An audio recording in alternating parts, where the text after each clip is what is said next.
Sir ఇప్పుడున్న జనరేషన్‌లో thyroid కావచ్చు, డయాబెటిక్ హుహు. కావచ్చు, హార్మోనల్ ఇంబాలెన్స్ కావచ్చు, వీటికి మెంటల్ హెల్త్ చాలా అవసరం. అవును. సో, ఈ మెంటల్ హెల్త్ అనేది వీటి మీద చాలా ఎఫెక్ట్ పడే అవకాశాలు ఉన్నాయా? Whether for women or men? ఇది వెరీ వెరీ ఇంపార్టెంట్ క్వశ్చన్ అండి ఇది. అసలు యాక్చువల్ డిస్కస్ చేస్తున్న ఇదనమాట. ఈ మెంటల్ హెల్త్ అనే కాన్సెప్ట్ ఒక 20 ఇయర్స్ బ్యాక్ మన ఇండియాలో స్టిగ్మాగా చూసేవాళ్ళు. మెంటల్ వాళ్ళు అంటే అదొక స్టిగ్మాగా ఉండేదన్నమాట అది. ఓకే. సో వాళ్ళని ఎక్కడో ఊరు బయట ఉంచేదో లేదా గవర్నమెంట్ హాస్పిటల్లో సైకాట్రీ డిపార్ట్మెంట్ ఉంచేదో మేము ఎంబీబీఎస్ చేసేప్పుడు అలా ఉండేది. కానీ over a period of time ఈ మోడర్న్ లైఫ్ స్టైల్ చేంజెస్ వల్ల ఈ డిస్కషన్ ఓపెన్ అయిందనమాట.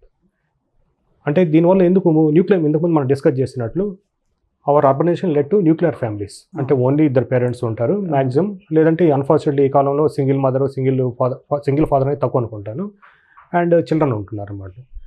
సో ఇట్లా కొకూండ్ ఫ్యామిలీ అంటే ఒకటే చోట వాళ్ళు గిరిగీసుకొని ఉండడం వల్ల కొన్ని చోట్ల ఏమవుతుంది అంటే కొన్ని రకాల ఇవి డిస్టర్బెన్స్ స్టార్ట్ అవుతున్నాయి. అవును. సో మనం ఫస్ట్ నుంచి స్టెప్ 1 నుంచి వస్తాం. ఆ డిస్టర్బెన్స్ అంటే మన బేసిక్ ఫౌండేషన్ చైల్డ్హుడ్ నుంచి పడుతుంది కాబట్టి.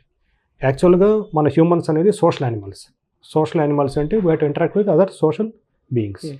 ఎట్లా in real time physical contact. ఇప్పుడు ఎట్లయితే మీరు నేను మాట్లాడుతున్నామో this is the real interaction అనమాట. అవును. అలా కాకుండా ఇప్పుడు this is almost replaced by virtual communications. అవును. అది సోషల్ మీడియా కావచ్చు, ఇంకేదైనా కావచ్చు. ఇప్పుడు రాబోయే ఆర్టిఫిషియల్ ఇంటెలిజెన్స్ వారు ఇంతకుముందు మనం డిస్కస్ చేసినట్లు ఆగ్మెంటెడ్ రియాలిటీ కావచ్చు, వర్చువల్ రియాలిటీ కావచ్చు. But it is never going to substitute original reality. అవును. ఇప్పుడు మా దగ్గర పేషెంట్సే వస్తారు, మమ్మల్ని ఆన్లైన్ కన్సల్టేషన్ అడుగుతారు. కానీ బట్ మోస్ట్ ఆఫ్ టైమ్స్ ఏమంటే 100% of times I don't find satisfaction అనమాట ఇన్ ఆన్లైన్ కన్సల్టేషన్. ఎందుకంటే పేషెంట్తో బదులు ఒక ఫ్రేమ్తో మాట్లాడుతూ ఉన్నట్టు ఉంటుంది. అసలు పేషెంట్ సిచ్యువేషన్ ఏంది, ఆ చుట్టూ ఎలా ఉన్నాయి, తన హావభావాలు ఎలా ఉన్నాయి, ఇంకేదైనా సమస్య మా రియల్ టైంలో తెలుస్తూ ఉంటుంది. That is the important of history taking and physical examination. So ఎట్లయితే మన వర్చువల్ రియాలిటీ రీప్లేస్ చేయలేదు ఒరిజినల్ రియాలిటీలో, ఈ ఒరిజినల్ రియాలిటీని వదిలేసినప్పుడు మనకి సైకలాజికల్ డిస్టర్బెన్స్ స్టార్ట్ అవుతూ ఉంటుంది. ఈరోజు మార్నింగ్ ఒక పేషెంట్ వచ్చారనమాట. తను అడిగారు, సార్ ఇంట్లో పీసే లేదు, ఏం చేయాలంటారు. పీసీ ఎక్కడో బయట దొరకదమ్మా, మనలోనే మనం ఎత్తుకోవాలని చెప్పాను. ఆమెకు అర్థం కాలేదు. సో ఏం చేయాలని అన్నారనమాట. మార్నింగే జరిగింది అది. సో అది ఎందుకు వచ్చిందంటే వాళ్ళ డాటర్కి పీసీఓఎస్ ప్రాబ్లం వచ్చిందనమాట. దాని గురించి టెన్షన్ పడుతుంది. అసలు పీసీఓఎస్ ఎందుకు వచ్చిందమ్మా, మీ డాటర్ని మార్నింగ్ 6 o'clock స్కూల్ పంపిస్తున్నావు, నైట్ 8 9 వస్తుంది, ఇంకా రాకుండా ఏమవుతుంది, what is the time for her relaxation. ఇంటికి వచ్చిన తర్వాత టీవీ చూస్తాడు. TV is a media which is going to relax for some time. ఏదో ఒక మంచి మూవీ ఉంది, సీరియల్ ఉంది, పెద్దవాడికైతే ముసలివాడికైతే సీరియల్. సో పాప ఎట్ట సీరియల్ చూడదు కాబట్టి ఒక 10 నిమిషాలు చూస్తుంది, మొబైల్లో చూస్తున్నారు. ఈ కాలంలో నాకు తెలిసి టీవీలు కూడా అవుట్డేటెడ్ అయిపోతాయి. ఒక 10 yearsలో అందరూ మొబైల్లోనే చూస్తున్నారు. ఇట్లా మీరిద్దరూ ఒక మదరు డాటర్గా ఎప్పుడు కూర్చొని మాట్లాడుకున్నారు? నెవర్. మాట్లాడుకుని ఏం మాట్లాడుకుంటారు? వాళ్ళ ఫ్రెండ్స్ గురించి వాళ్ళ గురించి మాట్లాడుకుంటారు. కానీ నీ హెల్త్ ఎట్లుందమ్మా, నువ్వేం తింటున్నావు, even across the dining table మొబైల్లో ఒకరొకరు చూసుకుంటూ తింటున్నారు. సో రియల్ టైమ్ ఇంటరాక్షన్ పోతూ ఉంటుంది. So when we are depending upon external things we are trying to derive peace from the external things, which is not possible. Peace అనేది from inside out, మన లోపల నుంచి బయటకు రావాలి. ఎప్పుడైతే పీస్ అనేది అంటే ప్రశాంతం దాంట్లో లేదో అప్పుడే ఈ మానసిక సమస్యలు తలెత్తాయి. ఈ మానసిక సమస్యలు అనేది డయాబెటీస్కి వెళ్తాయి అన్నమాట.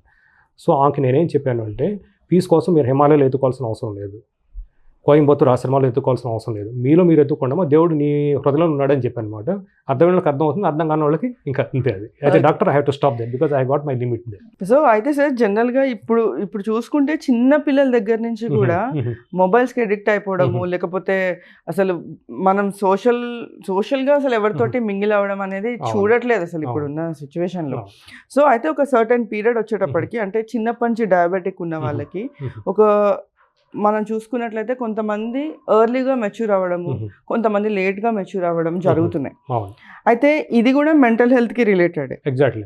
ఒక 1 week బ్యాక్ 5 days బ్యాక్ వాళ్ళు డాక్టర్స్ పేరెంట్స్ అండ్ దాంట్లో సర్ప్రైజింగ్ థింగ్ ఏంటంటే మదర్ వచ్చి గైనకాలజిస్ట్, ఫాదర్ వచ్చి physician. So they are well educated doctors కూడా. వాళ్ళ పాపకి 10 years అప్పుడు మెచ్యూరిటీ వచ్చేసింది. మామూలుగా సైన్స్ ప్రకారం మెచ్యూరిటీ ఎప్పుడు అంటామంటే బ్రెస్ట్ ఎదుగుదల వచ్చిన తర్వాత ఒక 5 years గ్యాప్ తర్వాత మెచ్యూర్ అవుతారు. మెచ్యూర్ అంటే ఫస్ట్ టైం మెన్సెస్ కావడం. మెన్సెస్ అనేది అది కాన్స్టెంట్.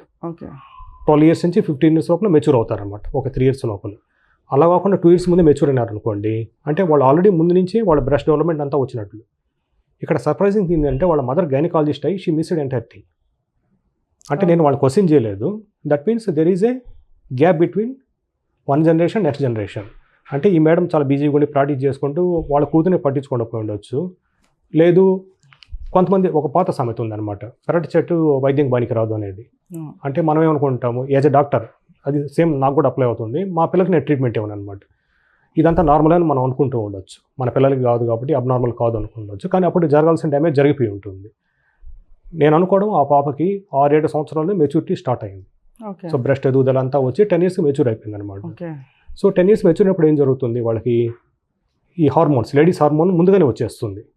ఇంకా వాళ్ళకి 40 ఏళ్ళ వరకు 45 ఏళ్ళ వరకు అదే హార్మోన్స్లో ఎక్స్పోజ్ అవుతారు. దీనివల్ల ఏంటంటే లాంగ్ టర్మ్లో వాళ్ళు దే విల్ బి ప్రిడేటెడ్ అనమాట.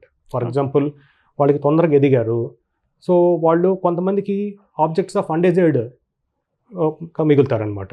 సో ఆబ్జెక్ట్స్ ఆఫ్ అండేజెడ్ అంటే ఏంటి అంటే కొంచెం పెద్దోళ్ళు ఉంటారు, 18 ఏళ్ళ పిల్లకాయలు 19 ఏళ్ళ పిల్లకాయలు, వీళ్ళ మీద కన్నేస్తారనమాట. ఈ పాప ఏదో మెచ్యూర్ అయింది, బాగుంది, చూద్దాం అనేది ఉంటుంది. సో వీళ్ళ ప్రవర్తన కూడా మారుతూ ఉంటుంది. సో చిన్నపిల్లలాగా ఉండకుండా యుక్త వయసులాగా వీళ్ళు ప్రవర్తన మొదలు పెడతారు. సో వీళ్ళు డిసిప్లినరీగా ఉన్నారనుకోండి, they may negate those influences. లేదు వీళ్ళు అలాగా ఉన్నారనుకోండి, అందుకనే కదా మనం ఈ మధ్య చూసింది ఈ వ్యాక్సిన్స్ కూడా, హెచ్పివి వ్యాక్సిన్ అనేది ప్రమోషన్ పిల్లలు ఎందుకు ఇస్తున్నారంటే ఈ అన్వాంటెడ్ ఇంటరాక్షన్స్ ఎక్కువ అవుతున్నాయి ఈ ఎర్లీ మెచ్యూరిటీ వల్ల.